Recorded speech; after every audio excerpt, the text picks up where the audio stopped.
La renta variable mantiene su atractivo para la segunda mitad del año. Hablamos con Marta Campello, de Avante. Hola Marta, ¿qué fortalezas y debilidades le veis a la renta variable europea para lo que queda de año?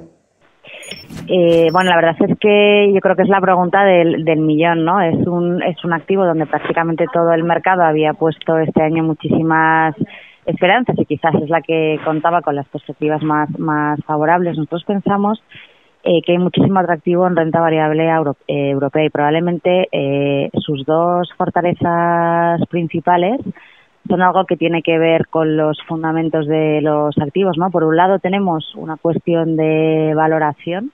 O sea, pensamos que hay compañías que están cotizando muy por debajo del que tendría que ser su precio objetivo en el mercado, con lo cual, bueno, pues es posible en estos momentos comprar dentro del panorama europeo compañías con un cierto margen de seguridad.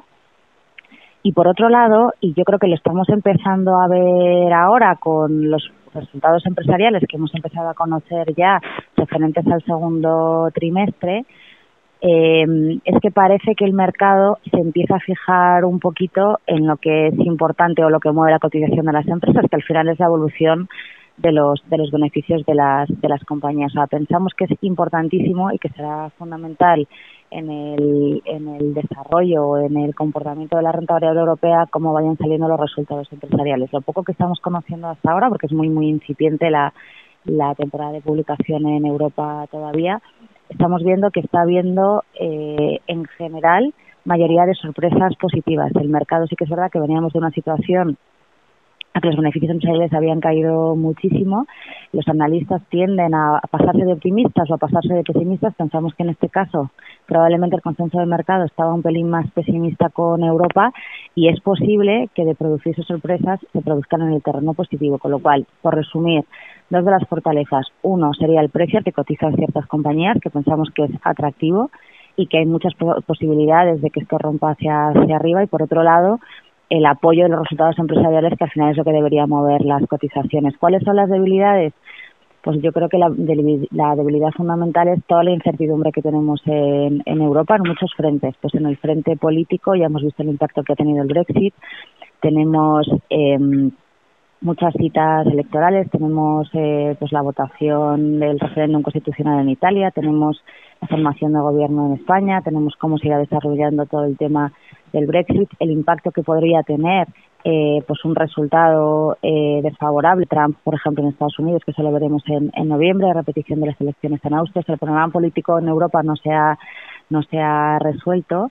Tenemos el tema del conflicto de Turquía, tenemos la actividad terrorista del Estado Islámico, o sea que el panorama macro político, por así decirlo, pues podría desestabilizar yo creo que la senda buena de los beneficios en Europa. En cualquier caso tenemos que convivir con ello.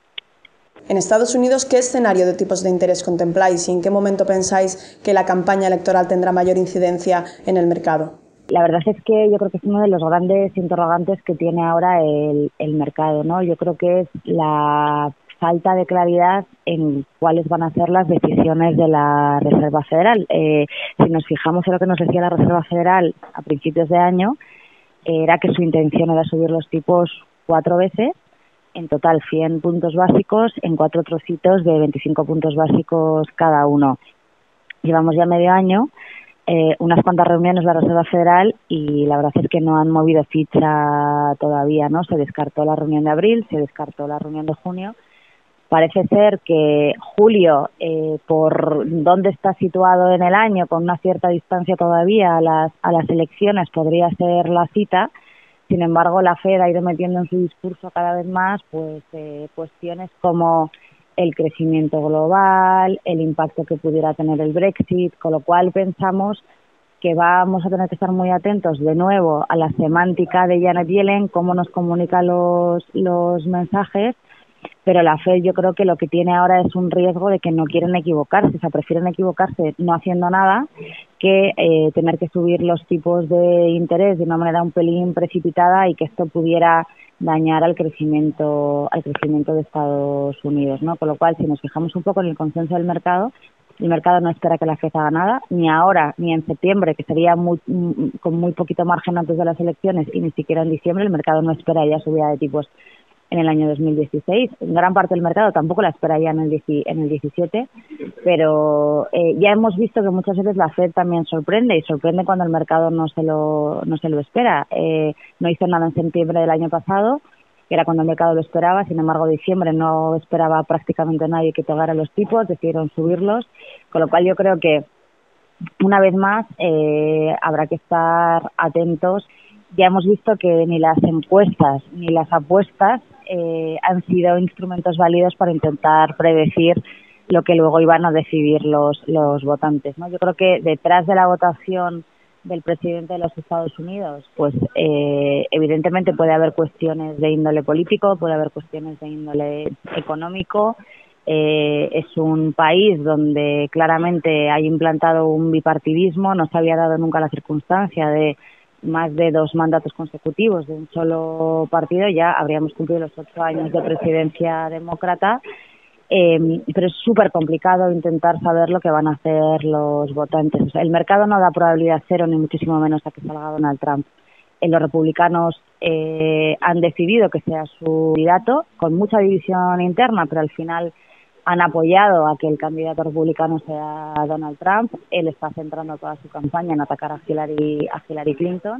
Será una cuestión al final de candidato contra candidato. Parece ser que ninguno de los dos tiene 100% contento a su electorado. O sea, ni Hillary es súper favorita, ni gusta muchísimo a todos los demócratas, ni Trump deja felices a todos los republicanos, ¿no? Pero yo creo que será una cuestión en gran medida de última hora. O sea, yo creo que no vamos a saber el impacto final de la votación hasta que sepamos el resultado final de la misma, ¿no? Con lo cual yo creo que lucubrar de antemano qué es lo que puede pasar, pues nos puede llevar a sacar conclusiones complicadas. O sea, yo creo que va a tener impacto en el mercado. Si saliera Donald Trump, pues el mercado probablemente no lo celebraría, pero es imposible saber quién va a ganar de antemano, pues porque las votaciones están ajustadas, las encuestas están ajustadas, pero ya hemos visto que tienen un margen de error altísimo, ¿no? Con lo cual ahí preferimos ser prudentes.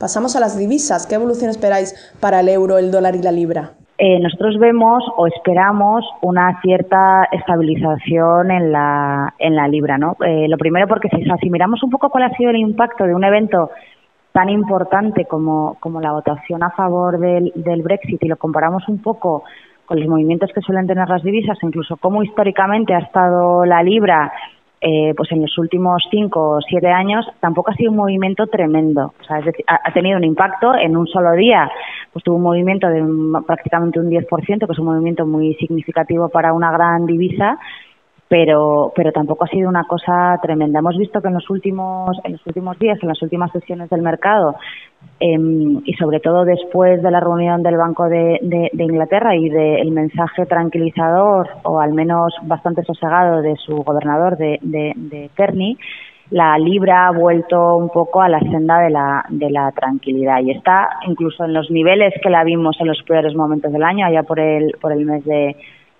febrero, ¿no? Con lo cual nosotros pensamos que habrá una cierta estabilización. Probablemente nos costará verla muy cara en los próximos meses, pero no esperamos que se deprecie mucho más allá, por lo menos hasta que tengamos cifras económicas del impacto real que la decisión del Brexit pudiera tener. El proceso va a ser muy largo. Ya sabemos que Theresa May no va a mover ficha, no va a invocar el famoso artículo 50 antes de finales de año. A partir de entonces se abre un proceso de 2 años, con lo cual esto es una cosa que será muy larga y tendremos que esperar muchos trimestres para ver el impacto económico, no solamente en la economía del Reino Unido, sino también en el resto de los ámbitos económicos o de las empresas. En lo que respecta al euro y al dólar, la verdad es que si la Fed decidiera mover los tipos de interés y subirlos, la teoría lo que nos dice es que cualquier subida de tipos de interés tendría que reflejarse en una apreciación de su moneda, ¿no? Ya hemos visto que esto ha ocurrido en otros momentos en el mercado. Cada vez que la Fed parecía que iba a mover ficha, el dólar se apreciaba. Lo tenemos cotizando ahora mismo a niveles de 1,10. Nosotros pensamos el valor lógico, el valor justo del euro frente al dólar ronda el 1,15 más o menos. Si queremos ampliar un poco la horquilla, estaríamos hablando de niveles de 1,10, 1,20, con lo cual no vemos que se tuviera que mover muchísimo más allá. Hemos visto que la economía americana empieza a sufrir un poquito cuando el dólar se va acercando a la paridad. El año pasado, cuando vimos el dólar cotizando frente al euro a niveles de 1,05, la economía norteamericana, este año lo hemos tenido cotizando por debajo de 1,10 en algunos momentos del año, pero nosotros no vemos que una subida del 0,25, que es lo que pudiera ocurrir en el año en caso de que pase, fuera a mover muchísimo la divisa, ¿no? Entonces, lo que sí nos parece es que todos los países ahora mismo, ¿no?, en este equilibrio inestable que hay en el mundo, pues ninguno de ellos quiere tener una divisa especialmente fuerte, y Estados Unidos tampoco, ¿no? Entonces pensamos que alrededor de la zona de 1,15, un poquito para arriba, un poquito para abajo, sería la valoración justa del dólar. Nosotros no vemos que se tuviera que ir a paridad, que era el consenso de mercado a principio de año. Nunca lo vimos y seguimos sin verlo. Para terminar, en este entorno de mercado, ¿qué tipo de inversión recomiendas para cada perfil de riesgo? Pues lo que parece que está claro en este entorno de mercado, de liquidez no retribuyendo nada y de tipos de interés al cero, que además parece que va a ser así durante bastante tiempo, nosotros pensamos que todos los inversores, con independencia de su perfil de riesgo, tienen que estar dispuestos a asumir un poco más de riesgo en este entorno. Probablemente la decisión más importante que tienen que acometer los inversores hoy en día es elegir qué tipo de riesgo es el que quiere correr cada uno de ellos. Nosotros pensamos que probablemente el más entendible es el riesgo del mercado. Cuando uno invierte en renta variable, pues sabe que es un activo que no sube todos los días, de hecho que de vez en cuando tiene caídas significativas, hay que saber convivir con ello. Otro riesgo que está ahora mismo encima de la mesa es el riesgo de la liquidez. La renta variable es el activo más líquido por antonomasia y muchas veces funciona como cajero automático cuando hay muchos nervios en el mercado.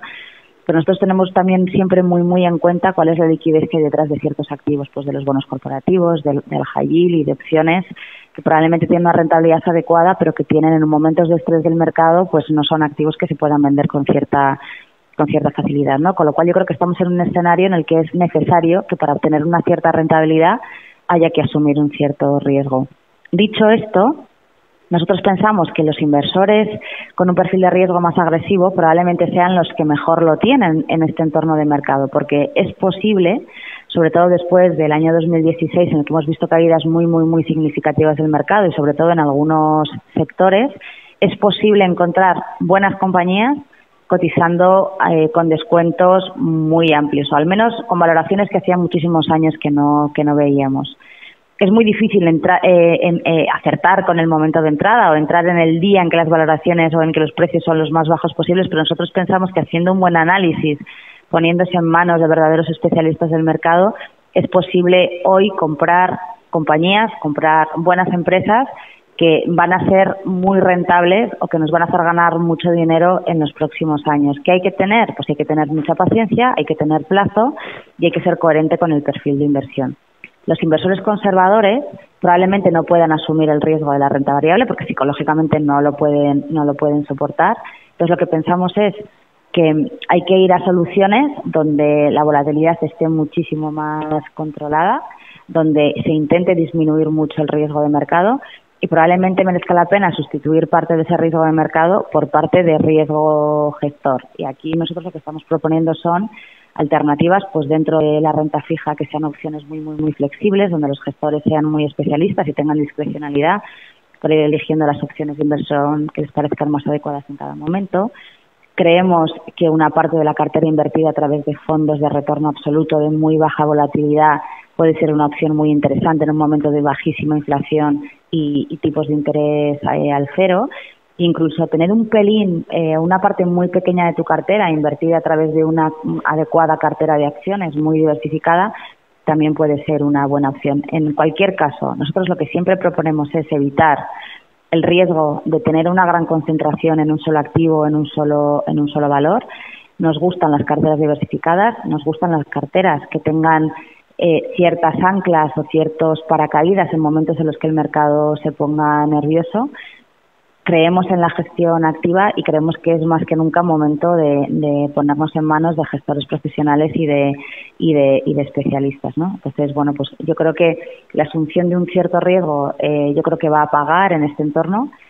Probablemente los inversores tengamos que acostumbrarnos a un escenario de rentabilidades nominales algo más bajas de las que hemos visto en el pasado, y también es muy necesario que hagamos un estudio muy pormenorizado y muy sensato de cuál es nuestro perfil de riesgo, cuál es nuestro horizonte temporal, y que esto al fin y al cabo nos permita dormir tranquilos, ¿no? Nosotros somos optimistas, creemos que se pueden obtener buenas rentabilidades para todos los perfiles de riesgo, seguridad, que más que nunca controlar los riesgos de las carteras para que no haya grandes sustos, que al final es lo que te cuesta la rentabilidad en el largo plazo.